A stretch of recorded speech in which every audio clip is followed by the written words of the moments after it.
Hi, welcome everyone. So this is a video to show with features in STS.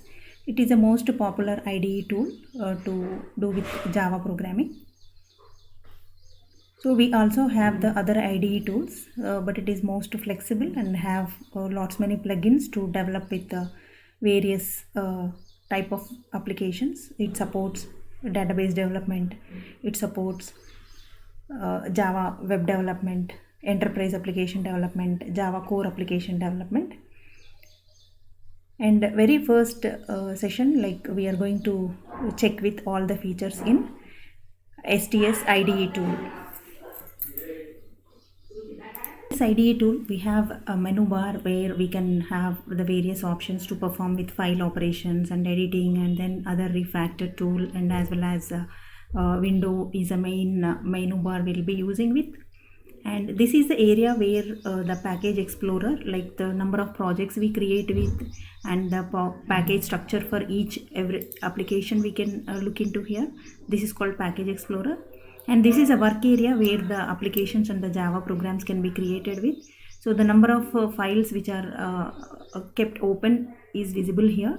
When your performance goes down, like if your IDE is not responding quickly, you can minimize the number of applications running here. Just you can make use of close all the applications which are not used currently, and whichever you are using with, you just keep it open for editing the application.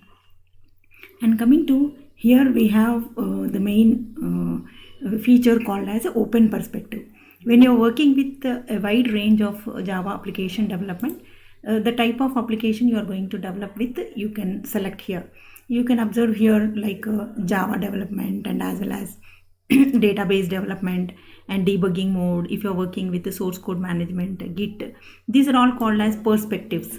Whichever perspective you wanted to work with, you can start. Very beginning, in the very first module, we will be starting with the perspective called Java, so that accordingly the menu and the entire work area is get settled. Now here we have the previously used perspectives here. For example, Java perspective, enterprise application development, web development, and debug development. And if any other perspectives we already working with, that perspective kept open here. So very first we will be starting with the Java perspective. And now here is we have like a console where we can observe the result of every application, and if any case any problems raised by your code can be viewed over here. This is the basic introduction to IDE tool. So I'll be showing you how to create a very first application into Eclipse.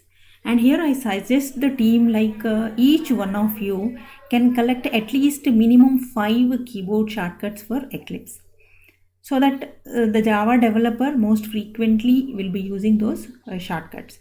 So all of you can explore on that part and try to collect the each one of you minimum 5 shortcuts. I'll be expecting those shortcuts to be published in WhatsApp group, so that you can make a chat and so that you can keep it with you.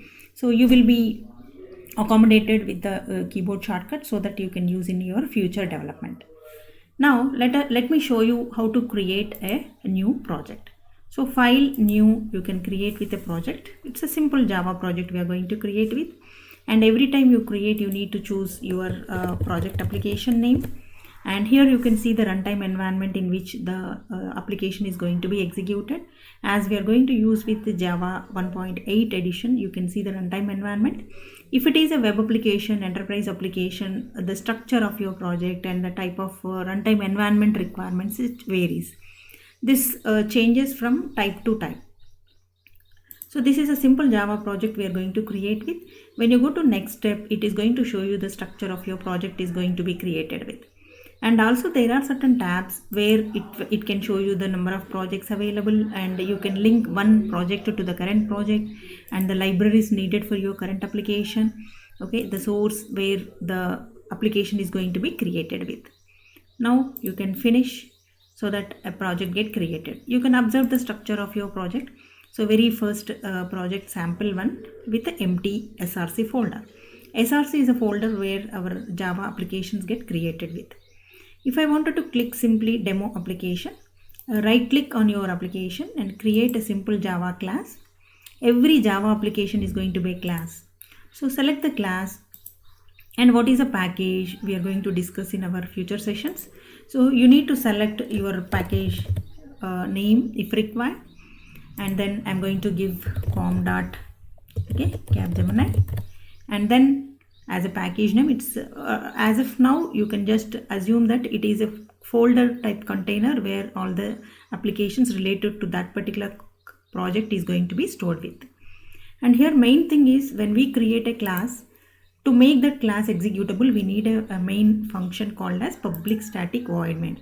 Any programming language, the main function is mandatory, even if you take C, C++, C Sharp, any other language. Similar way in Java also we need main function to execute with. And here, if in case, let us say we are not selected that main function here, so we just created a simple class. How do we get a main function? So simply you can select main and control space bar, right? So if you click on control space bar here, it is going to generate a main function automatically for you with the code intelligence available with Eclipse. This is how you need to find out the available feature with Eclipse. I suggest all of you to explore on this IDE tool so that it will be more helpful for you, and also you can improve the speed of your development. And then here I would like to print a message. Usually the print message into Java is we will use a system class, out object, and println method to display a message. So this is a way we create a function to display a message. But there is an Eclipse shortcut. When you say sysout control space bar, you can generate it automatically, right? So this is how you need to explore. Now let's say you wanted to comment certain number of lines. You just select it, control shift slash. Okay, so this kind of shortcuts you need to explore on your Eclipse. And then there is a single line comment in Eclipse and multi-line comments. You can go like this. This is the basics about our IDE tool. Now to run this, we have multiple options. You can go here, run with, or you can right click here on the application name and go with the run as Java application, or also you can use with a shortcut. Even in the program area also you can right click and go here, control shift XJ also you can use with. So whenever you run this application, you can observe in the console window, you can observe the response of your application, result of your application. That's all about basic introduction to IDE. And next we would be looking into how to debug a Java application. Why do we need debugging feature on day one itself? Right? So when we are working with a flow control applications and logical building based applications, we need to monitor the flow of the application, what is happening with your variables, how the control is switching from one line of the program to the other line. Okay, very beginner who is starting with the language application development, if you can start adopting debugging techniques at the beginning, as you progress, it will be very helpful to you. So IDE tool is providing you a very good debugging perspective for you, debugging plugin as part of our IDE tool itself. Once we change the perspective, okay, now we can start with how to debug our application. So here is a breakpoints we created where we wanted to monitor our flow of our application along with its values and flow. Here is a breakpoints. You can just right click on these. You can see the available options. You can explore on this part. Okay, like whenever you wanted to disable certain breakpoints, you can disable it. You can toggle the breakpoints. You can also create with a bookmark. Okay, we have further more operations with these breakpoints. And next is, once we have got to the perspective to the debug mode, how do we debug it, right? So right click on the application. You can go with the debug as and then Java application. It starts debugging your application. You will be getting the flow of your application, what all the internal threads are running your application. And then here you can see the variables. Let us say when I use with our application flow, it is going to show with initially the no arguments available with. And here we have certain operations called step in, step over, and then step return. Okay, mainly the thing is when we monitor our application, we will be using with the step in. Step in 2 is nothing but first it will get into the first step which we have marked with. So you can monitor here what is the value X is taking in at this point in, and then next you wanted to move to the next step. So immediately it is going to say that the value which is affected in the previous line. This is how you can monitor. Here you can see the Z is affected with X plus Y, and you can observe the data. And next it is going to, whenever you click on this step into, like where the application flow is executing with, okay, and then you can monitor with like how the object is getting created with, and then it is coming back with like every line internally what is happening, the debugging can show with. That is how we can monitor our flow of our application. And any point in time you wanted to step over, you wanted to skip a step from the previous step, you can click on the step over. Step over is moving from demo to now the next line where we are going to calling the function. Now if you can observe step into, now it is going to check with your the value of D. Now as soon as you call this get some function, it is going to get some function and it is going to pass your 4 and 5 values. You can observe here now once again AB values are 4 and 5.